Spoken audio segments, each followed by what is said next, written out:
Now, Chris Whitty, the Chief Medical Officer for England, has predicted that restrictions, including face masks, will be needed, he says, after the 19th of July.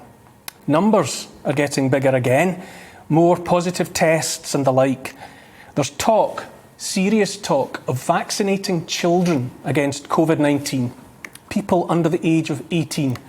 The EU are certainly keen. 19th of July is the latest in a long line of dates dangled in front of us proles and called something like Freedom Day. As always, though, the large print giveth, while the small print taketh away.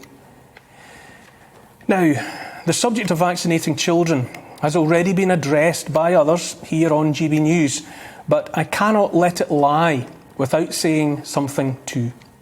Speaking for myself, from my heart, I say this is a fork in the road for our society. We will be judged, and we should be judged as human beings by what we do next. COVID-19 poses almost no threat at all to children. If they do catch it, the disease will manifest itself in almost every case in symptoms indistinguishable from those of the common cold. Never before in medical history has there been a proposal to vaccinate children against a disease that poses them no measurable harm. Added to this is the undeniable fact these vaccines for COVID are experimental, in that no data is available concerning long-term effects.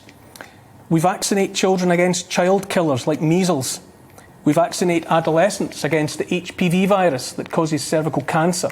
We vaccinate children against flu, which kills young and old alike.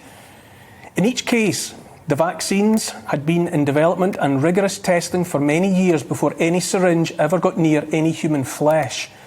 We have no long-term data about the long-term effects of the vaccines. Of course we don't.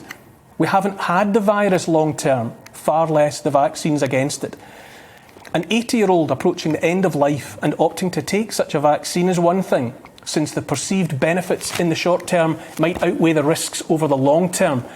A 10-year-old at the start of life, a life in which decisions and actions taken in childhood might affect or compromise many decades of that life, is another thing entirely.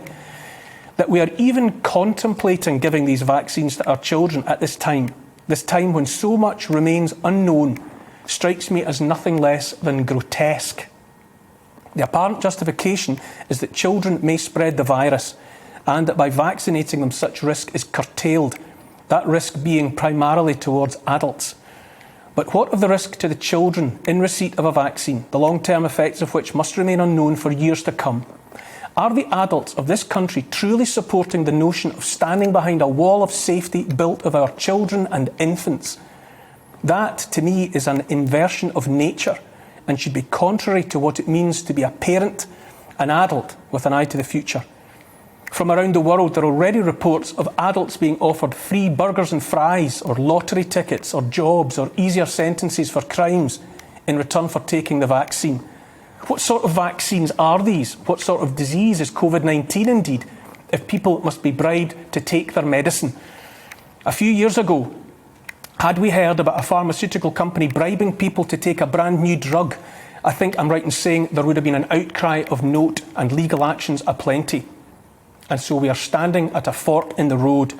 I say a society that contemplates putting children in the front line of protecting adults, far less embarks upon such a strategy, is not a society worth saving.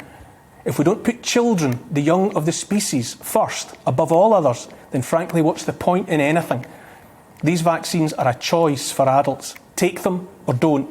That's the stuff of a private and personal choice in an erstwhile free society. But leave the children alone. Leave the children alone.